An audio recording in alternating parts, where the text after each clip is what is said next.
Welcome to the Coaches on Caffeine podcast, where we help you to take absolute ownership and reach for excellence in your life.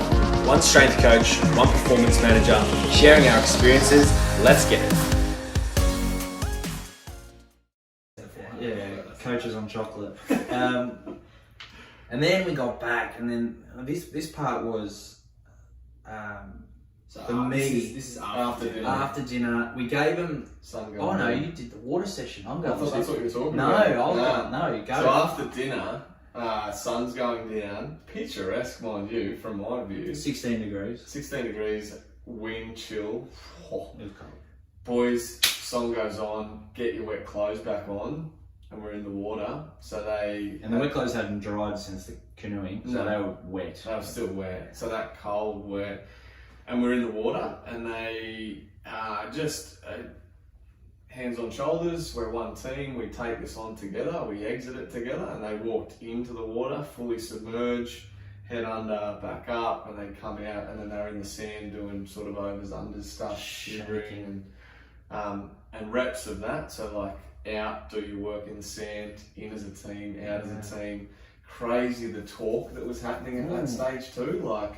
All the chat that should go on the field was starting. Kept going, yeah. And they just kept going with it. So they did that, and then they had 15 minutes where they had to hold the tyres out of the water, which was just like boys were looking for excuses and tap outs and stuff at this stage. And that's where, again, for us, it's like it's okay. It's okay to quit, like if that's what you want to do, but it's in or out. Yeah. No dropping the standards. It's in or out. Yeah. And you sit here with us and you watch the rest of them, which is okay. If you're beyond it, then that's okay. And there were boys that were really close then. Well, I mean, they've been through a lot already. Unbelievable. Your goal is trying to break them, you know? Yeah. And at that stage, it seems to me like... We told them that at the start too. Like, we want to break you. Like we're here to test you to your limits and break you. And like we were honest with that from the start. And we took them to, I reckon a few of them saw the devil. yeah. It's probably me. I reckon they saw it, and that was a massive thing for me. And they actually said it in the Facebook chat the day after, didn't they? They were like, that was the hardest point. No, just the fact that they saw, like they saw it, and one of the things for me was like, yeah, and you got out the other side of it, boys. So like, what's the transition there to life? Shit's going to happen. And look what you've been through and survived. Yeah, that's. We'll touch on this later, but that whole transfer for life for everyone listening, like that is adversity, and that's a part of life. Like challenges come up, obstacles come up, and like what makes life meaningful is being able to get through them and get over them and kind of like find ways to problem solve. Yeah. So with this kind of environment that we're in, like that's amazing. The rigidity of the in or out is something that I'll take away, like moving forward, because I'm a bit of a soft touch normally, and that for me was like it's okay for you to step out, but when you put that on them, like we're not dropping the standards for you, do it or sit beside me, which is okay. Like here, I'll bloody patch you on the back if you need help. That's completely fine. But boys didn't want that, like it was a pride thing. Whatever. You know what?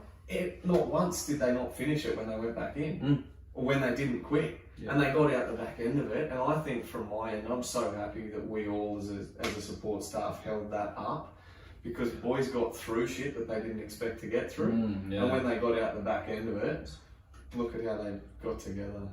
Yeah, and I think now is the most powerful part after that water session is they had about 20 minutes to, obviously because they've been in the water, dry off, put some warm clothes on. Then we sort of put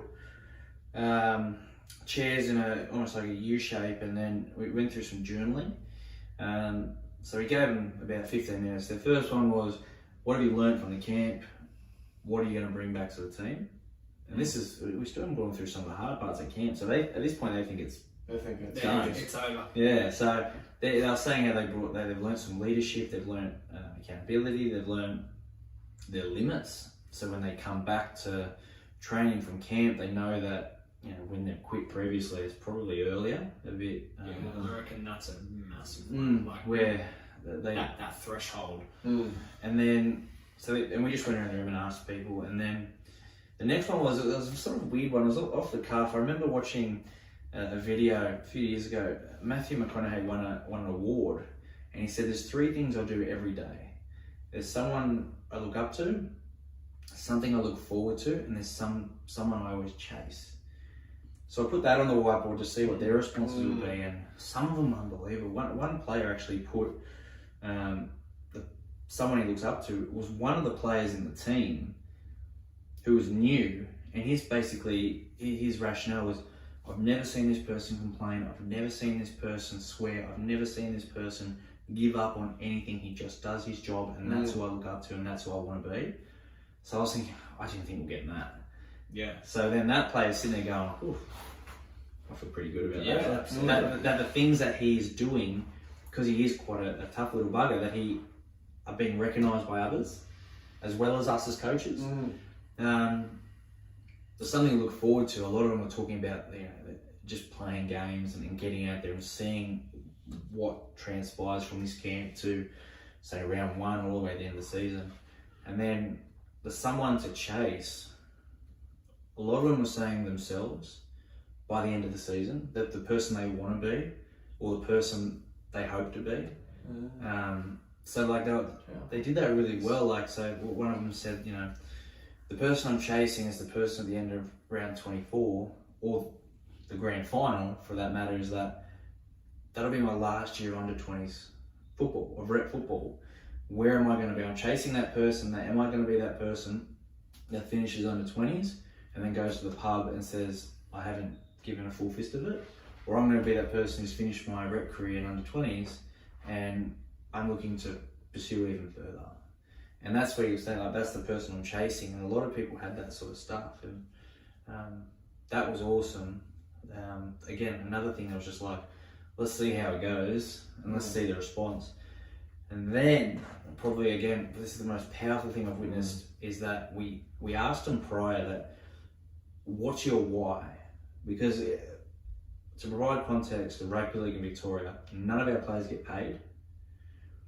Most of our players work to afford to go to training and games because of the travel that's required. We travel at Hallam, Chadstone, Broadmeadows. We play games in Werribee, Amy Park.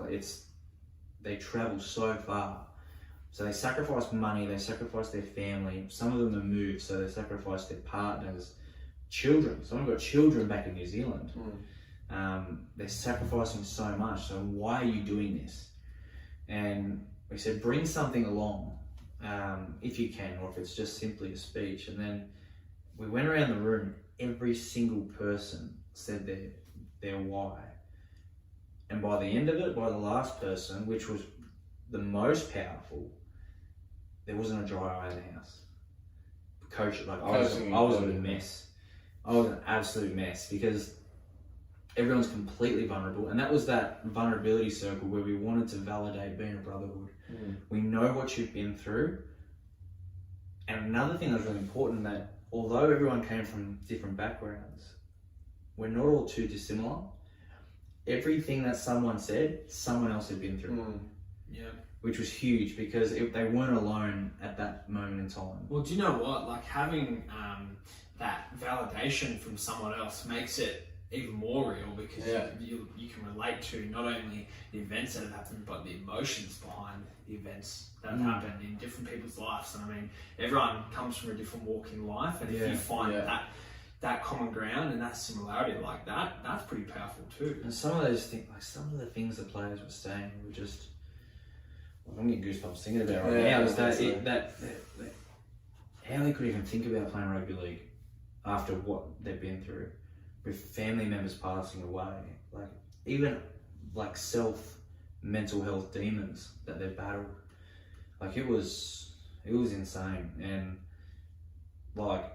then the best part, once we revealed all that, is that, we said to the playing group, is that we don't know you as footballers now. What's more important is we know you as people. Yeah. And if you know someone as a person rather than a football, like if I don't know you as a person, I can't see how you react to things. But if I know you as a footballer, I know you can't pass properly, so we can fix that. But if I don't know what's behind what's skin deep, then you're never going to get to where you want to be because we can't work with you. So then bringing him in after that and saying, all right, now you can say brothers on 3 was awesome because we actually felt it. We felt it, and that was so good. And then we said it wasn't over. And then it wasn't over. Could I just, on that one, when you said like that the stories came out where there were similarities, that was for me where it's like, this is justified from a welfare standpoint because we've all just opened up about the amount of similarities that we've all got going on. And again, males don't do this shit. Males of this age don't do that stuff. They don't talk. And 21 blokes in that room, plus support staff, all broken down going, well, I know I can go to you now to talk about something like that. What else do you want from a welfare standpoint? Now you've got 3 or 4 other blokes that you can absolutely relate to that have been through the same shit. Yeah, that was insane because it was just like no one actually took a step back and said, I'm not going to reveal anything. No. And it worked out the timing of sort of everyone. It just built and built and built and built. When it got to the last person, he had gone through probably the most out of anyone. And it was just like, how are you here? Like, how have you come back from what you've been through? And it was just like, everyone was just, and clapping, like, thank you for telling us. And it was great. And then getting up and hugging each other and stuff at the end, like. Blubbering mess. I was sitting there just going like this. Wow. It was intense. It was unbelievable. And again, probably one of the most powerful experiences I've had as a coach. Because you won't forget that. No way. We've just. I hope that the boys don't either. Yeah. I don't think so. So then that reward we were talking about, where the teams got a reward, came into effect because from 11:30, and the timing was perfect. We finished at 20 past 11. So from 11:30 to 4:30, we had 5 groups, and each of them had to stand on guard for an hour outside, pretending as if they are protecting where we are, like a soldier. So the group decided, and they were pretty diplomatic with it. They're like, we're group number 2, so next will be 3, 4, 5, and then 1. Then we explained what they were doing. They couldn't talk to each other. The shifts were an hour long. When they were already like 9 degrees. 9 degrees out in beautiful wherever we were. Yeah. It was cold. And if they saw any staff member, they had to say halt who goes there. If they didn't, or if a staff member said something to them before they did, they ran the risk of everyone's getting woken up and we're doing a session. So again, your mind just wants to rest because you're fried. Mm. Yeah. And you had to stay to attention. I had fun with one of them. He's a bit goofy, this kid. For an hour, I was just messing with his head. We situated him right near a sliding door. So that sliding door would just keep going off, and he'd be, and just like a deer in the headlights, I was rolling ping pong balls and footballs along just as the sensor. Because we found out the next morning that he kept doing stuff in his book to try and keep himself alert. He wrote his groceries for the week. Wrote his groceries. Whatever for dinner. So it was just amazing how. And then we had one bloke singing songs in his head, and he said, "If I go through the whole High School Musical songs, that's my hour done." And firstly, how do you know all the High School Musical songs? That was till 4, and then we gave him 5 minutes transition. So between shift and waking shift. Yes, but only one person could do it because we didn't want to interrupt everyone's sleep by saying get up, get up, get up, which did happen for one player who came out an hour early because he just heard get up, so he just got up and started standing. There's 6 people here, I don't know why. So he went back, but having that responsibility of actually before going is writing down who's in which room, because the groups weren't in the same room, they were all mixed. So they had to actually go, okay, they're in this room, I've got to go get him, I've got to get him. And the people on guard had to be replaced. So they couldn't go within 5 minutes. And it was touch and go for some of them. Yeah, 1 or 2 groups went real close, but not one of them failed. No, they made it within the 5 minutes. It was like, they didn't come out in shoes, some of them came out in socks only, some of them came out with just big blankets, and then I think they thought that once they got to, I went to bed at 2:30 to try and get some shut eye. You got We up at changed over at 2:30. 2:30, yeah. And then come 4:30, I think they thought it was over, but no. Well, that's when it started. So what Benny had said is that when, like, on the board we had 4:30 to 5, so then to 4:30 and then 4:30 to 5:30, and we said if anybody, whoever stuffs up out of these groups will fall into the next slot You go again. to make them think that they were sleeping past 4:30. And the last one was 7:30, so I thought, what the heck is this? Sleeping Get through 8 hours. breakfast. Yeah. And then at 4:30 the song goes off at the top of the thing, and the boys are up, and they again didn't miss it. Not once throughout the weekend did they miss the 5-minute timing. They got there and we started our pack march. They had to bring with them the tyres on the trip, and we were doing it by phone light because we only had the support staff's phone light, so we had 3 or 4 phone lights, and we just walked around the camp with the boys, and they were hurting by this stage. No sleep, no food. Well, some of them would have only had 3 hours sleep. If that, yeah. Some of them just couldn't sleep because they were so worried about it. Yeah, Just they were so missing missing the the wake up. song or the wake up. They just stayed up. So we walked and we walked and we walked, and like along the way, How long? it was a little bit over an hour maybe. Was there like a distance they had to cover? Oh, we just knew the track around the camp, so we sort of played it by ear a little bit. But what distance? Well, it was close to the track. It probably would have only been about 3 k's or so. But the tyres were bloody heavy, like some of the big tractor tyres, and they weren't allowed to break chain as well. So like they were holding onto ropes onto the other tyres, and boys, they were just really sort of in pain by this stage.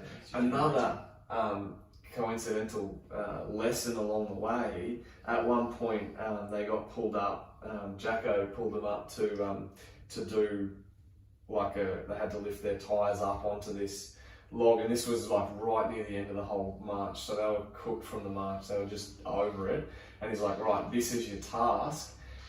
And it was crazy what happened there. Boys under fatigue just shot off to do their own thing, and one boy went to lift up the big tyre by himself, and like, thank God somebody came in to help him, whatever. They got through the task and we just stopped them and had them get back in line, and I was like, is there anything that was learned from that? Because what it saw is like, you're under fatigue, and it happens in footy, you're under fatigue and you think it's all on you, and you forget about the fact that you got 20 blokes beside you to get a task done. And this bloke went to throw the tyre up himself. He would have done his back in and that would have been him done. Thank God he pulled out and had another guy come in. But yeah, another lesson just accidentally where they're all like, oh shit, and they'd like put their hand up and get Never leave a down man behind, for the fact that was them. So then they walked back to camp over an hour and a bit. Sun hadn't come up. We were supposed to go straight into a hill session after that. So they went back in and put their tyres and stuff down, and then they had like 5 minutes to go to the toilet or whatever and come back out. And this is where I got caught up because I'd missed the Watch Your Why session the night before, where all the staff that were still awake, we all said ours, had done theirs, and so we were sort of sitting around, and Jackson, the physio, and I were sitting there. We were going to talk to them about like being mindful of a plan B for like, you know, footy's not going to work for all of you, and what's your plan B, because this is about you more than an athlete.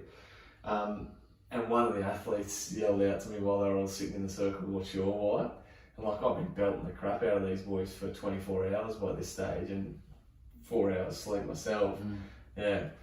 I think I kind of wish I was in the big group where everyone was already vulnerable. Like this day, like that morning, all eyes on you. All eyes were on me, and nobody cried that morning, and bloody went to pieces. I just absolutely went to pieces.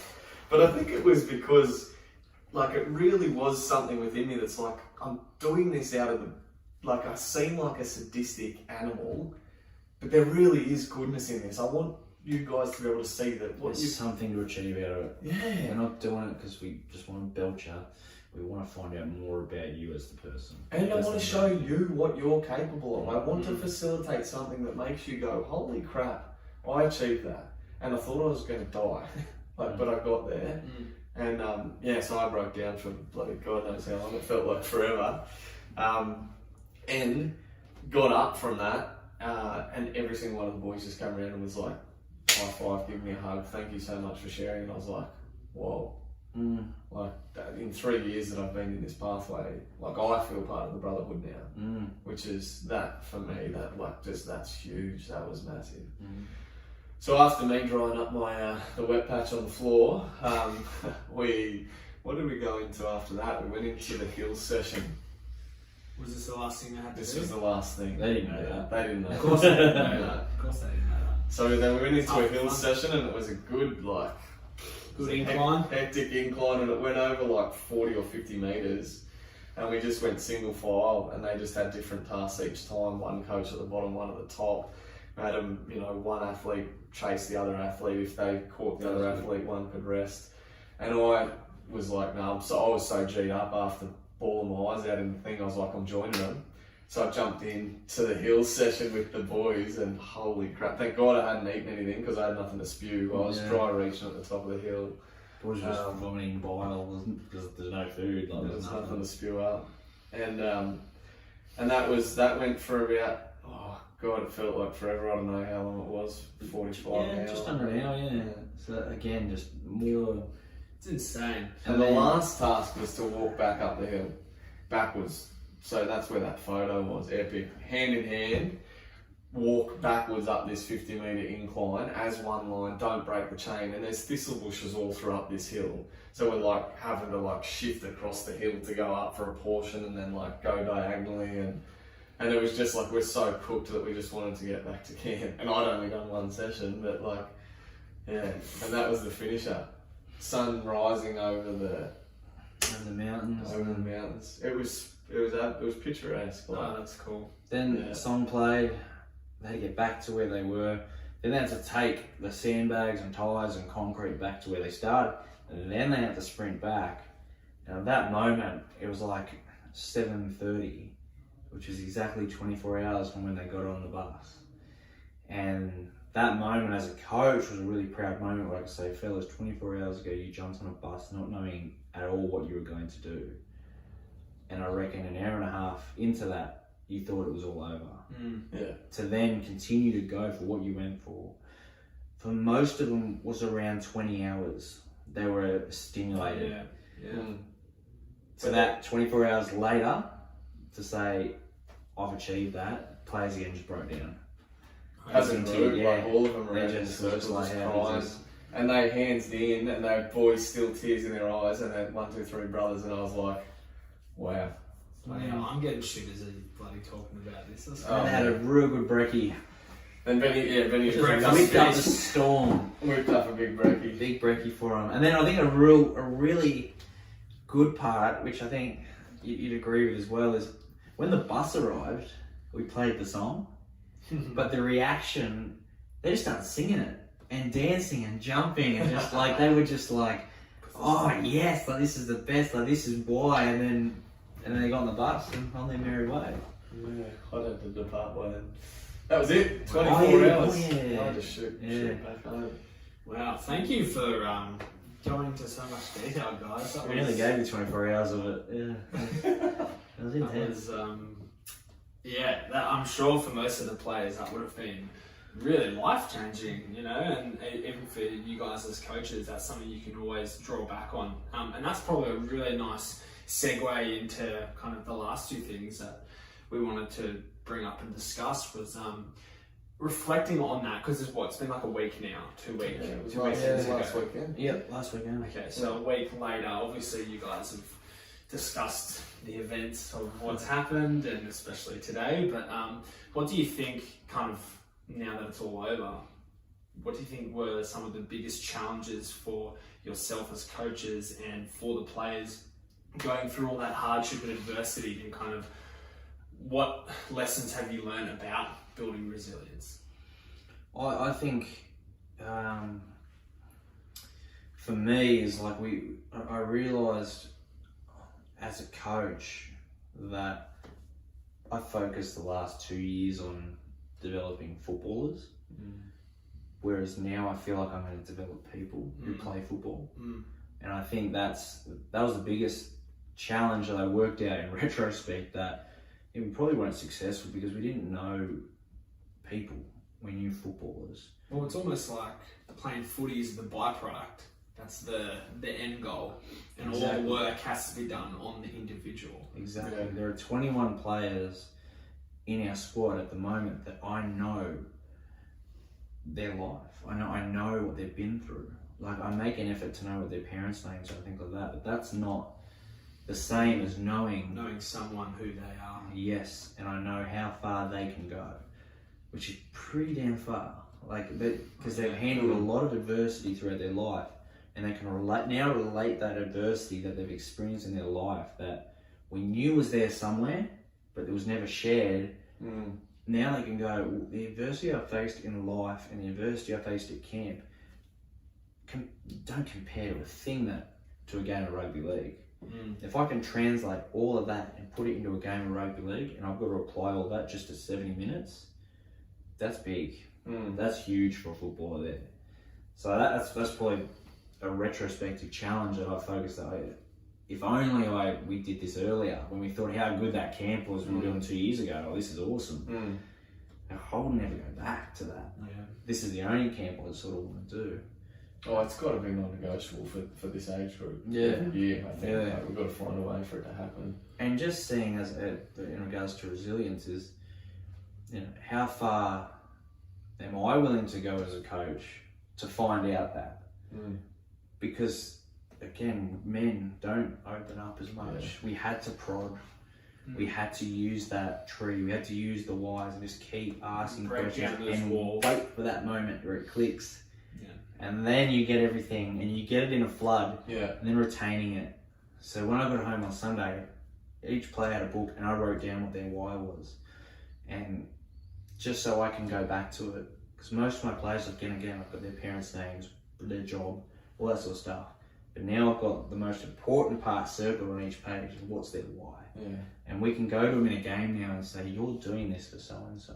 Yeah. Show it. Show that you're going to do it, because what you're about to go through is not as tough as what you've been through. It won't ever be. Like, No. Yeah, that's massive. Yeah, it was massive. I think that one of the things which was like the power of truth and vulnerability. And like facing the truth. Yeah. Yeah. And sharing it too. Like, it's crazy that it takes the level of fatigue and breaking different parts of like no food, no sleep, completely physically wrecked before you allow vulnerability to come forward, which is a protection mechanism for humans and for males in particular. The power in that. One thing is just like, for me, is like to just try and don't fake it. Don't try not to fake anything anymore. Like there's so much power in the truth, and like the ability to now push myself a little bit harder. Like, stop finding excuses to not get a workout done, every couple of days, because you know that it makes you feel better. And Nick's laughing because he knows what the dad bod's been working on. But not just that, but in life too, like, work and everything. Like, even us to get this going, like I keep saying it was excuses for me to not do this, but God, this is 3 weeks in, and I've seen a lot of value in just getting in front of the camera and finally doing the uncomfortable stuff. Yeah. The stuff that's uncomfortable. I think like accepting that vulnerability and kind of just having that growth mindset, but also kind of confidence in yourself to just bite the bullet and just go for it. And it's like, you know what? It doesn't matter what other people think. I'm confident in my reasons why I'm doing this, so I'm going to go ahead and do I that. think the word almost is like, how many things didn't happen because they almost didn't? Oh yeah. How many things happened which almost didn't happen? Like you guys, this podcast could be huge and be number one, but you almost didn't do it. Yeah. Because of other things. So if we didn't push enough for those players, or we don't push enough as individuals, we almost don't get that outcome. And how powerful that ends up being in the long run. Because almost is usually by that much. Yeah. And we just kept pushing as staff, and the players kept pushing each other, that we got there, that it didn't become an almost situation. Yeah. And it opened up that this is an opportunity. Every day of your life is an opportunity. Like, you have the power as the individual that you are to positively add to the 20 blokes that are around you, plus your support staff, but not just that, like to everyone that's a part of your life. I think that we flicked a switch for some of these boys to be like, you have an opportunity, and here's to adding positively to society. You know, where you've got a choice to go either way. So what do you think? That's again another nice segue, but so kind of outside the rugby scene, what do you think are some things that can transfer to everyday life, and how can people apply things in their life to become more resilient and to become and to have the confidence to chase what they're after, and to truly enjoy what they're doing and make the most of their life? Like, what do you think what learnings could you apply from a strength and conditioning, high performance sporting context to other aspects of life? I think like routine helps, and little wins. I'm so big on routine. Yeah, I love routine. And I'm big on little wins, whereas it's like, if you get a little win, and you add them up, it comes up to be big wins. And I think, I probably need to apply it more, but something as simple as a gratitude journal, writing down 3 things in your day that were positive, because we got heaps of negatives, but in the grand scheme of things, the positives always outweigh. So a gratitude journal I think is fantastic. And I heard somewhere, I read somewhere in a book where if you make your bed every morning, spoke about last Did week. ya? Yeah. well, there you go. Up soon. It's kind of simple. That one, if you make your bed every day, no matter how bad your day is, that you come home to a made bed, you've achieved something every day. Well, I think based on those little wins, like it's the momentum, it's the build up, it's the sense of accomplishment over and over and over again. And even you don't have to hit a PB every time you lift, every time you do a session, but you did the session. You didn't almost do the session, but chose not to. Like, you did the session. Yeah. Do you know what I mean? So it's just that build up, and I think that's massive. And that's so powerful. So I love that you said that. Like, it's sort of like couldn't agree more. And again, this is something I read it takes 21 days to break a habit, but nearly 90 days to form one. So if you're breaking your bad habits and actually making an effort to, but understanding that to form a new habit is going to take 3 times as long, more, 4 times as long that it's going to take to create those new habits, is not to give up along the way. That when it does seem hard, and that's that resilience of 90 days, essentially 3 months, and 20 days is less than a month. So if I'm going to, quit smoking, well, I can break that habit, but I can form a new habit of being active from that moment on. And at the 90-day mark, I'm going to be the one that's just continue. Instead of wanting to have a cigarette, I'm going to go to the gym as part of my new habit every time. It's that little break in between breaking the habit and starting a new one is where people fall apart. Yeah. It's easy to do dry July, but can you give up alcohol for longer? Yeah. Because once you pass that 30 days, you're okay until you have a sip. Yeah. But if you go more than 90 days, you've changed your habit there completely. So it's just things like that as well, like a huge, it's just perseverance to continue with a goal. Yeah. Well, I think that kind of a lot, when you were saying about breaking a habit but forming a new one, I think in terms of transfer to life, like knowing the why. And we keep talking about it, but it's so important, because when you have those moments of adversity, when it feels like it's too much and you want to give up and you want to throw the towel and you're like, I'll just go back to the other thing because it was easier. It's like, no, stop, hold on. Why am I doing this? What's the outcome? What's the benefit? So I think, as long as with routine and taking the little wins, I think drawing back to that why you're doing what you're doing. I mean, Simon Sinek says it all the time. People don't buy what you do, they buy why you do it. And I think, reflecting on the camp that these boys went through, knowing their why is what's going to make them better humans, and therefore play better footy as well. You can put your why up on your mirror, because that's something you're going to see every morning. Whether you're brushing your teeth, doing your hair after a shower, you put it on whiteboard marker, you'll see it every day, because sometimes we do forget our whys. Well, it's like It's easy to forget sometimes. for sure, and it can be a sentence. It can be like the topic sentence of an essay. You know what I mean? You can have just a simple thing to just kind of keep reminding you of the why you're doing what you're doing. So. One of my favourite sayings is, you are the sum total of all of your actions, you are not your thoughts. And like, that's massive for me, because like I know that I'll and we all do, you know, those habits you talk about is like, when the bad ones creep back in, like that adds to the sum total of what you're doing. And so like, it's okay because you're gonna, you know, those little things are gonna creep in, but like, what is the sum total? If you've done that, then what are you doing to counteract it? What are you doing to get back to a positive sum total that leads you towards a better person?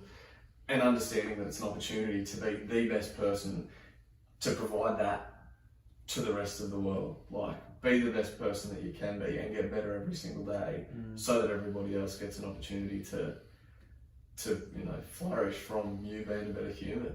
And I think that's interesting as well, where you just said like being a better version of the person that you were yesterday, and that having that mindset's powerful. Like I said before, you don't have to hit a PB every time you go into the gym, but like, do the things today so that you can be a better person tomorrow. And then that flow-on effect is just like, it can be as simple as something as that. Well, no, I'm not going to go back and get my towel. I'm already taking my towel with me to go do whatever. Like, it's those things that we're trying to instill in these boys is, you don't get reminded to bring your towel is there. And that's what you're being better than yesterday. Or when you're grabbing everything, you're not having to go back and get something else. Be better than what you were yesterday. I think that's one of the best things, is that. Yeah. Because we can always do that. We can always be better than yesterday. We can consistently improve. No, I think that's overall our camp and what we've learnt. Like, we'll see how it goes. The season starts in 11 days. They might be too buggered come round one from that camp. We don't know, but just in the short time, just in that short time of, okay, it's only been a week. What we've noticed has been pretty powerful, and we're just going to keep relating back to it. Ideally, the timing, like we did touch on that, like the timing wasn't ideal. It was when it was, because it's when we could fit it in, but possibly with the season. Ideally, we would have liked to have the camp and then a game, just to see how they translate it, but not so close to season, possibly. Yeah, we'll see. We've got enough time. Yeah. Win and learn.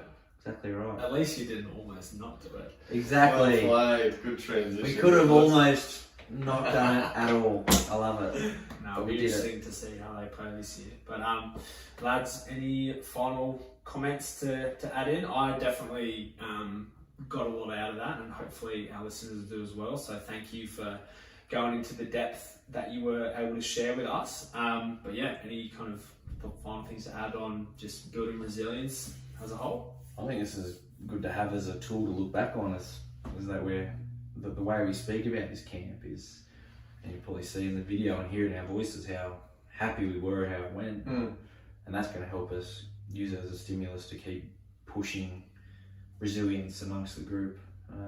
Again, as I said at the start, it's one's capacity to keep moving forward against adversity, and we face it every day. It could be as simple as a traffic light that you didn't want. How do we move forward from that? Not go off with the person next to us, or not get angry. It's simple as we get smashed with every day of little adversities, and how we move forward. Yeah, my biggest one was just the standards, and doing that for myself. Like, this is what it is, and even for myself, I'm in or I'm out on that. Like, but holding myself accountable to that's the standards that you set, and like when you let them drop here and then here and here, you'll quickly be where you don't want to be. So. Holding myself accountable to that, and I think this has been brilliant for that, actually, and I've got to thank you for that, Nick, because like we spoke about doing this for ages and holding us accountable to getting it done consistently. And can I just say, I love the fact that it rolls with We've done well. We've done well. Good. It really rolls. Hey, when you guys hit number one, like, don't forget about me. Gratitude, mate. Yeah, like, don't forget about me. I'll come back. Gratitude. Hopefully, we'll come back at the end of the year and we're saying in the finals, and because of everything that we did, we achieved that. So this definitely isn't the first time you'll be making an appearance, but it's guaranteed. Alright guys, thank you for tuning in, and thanks Benny. Thank you very much.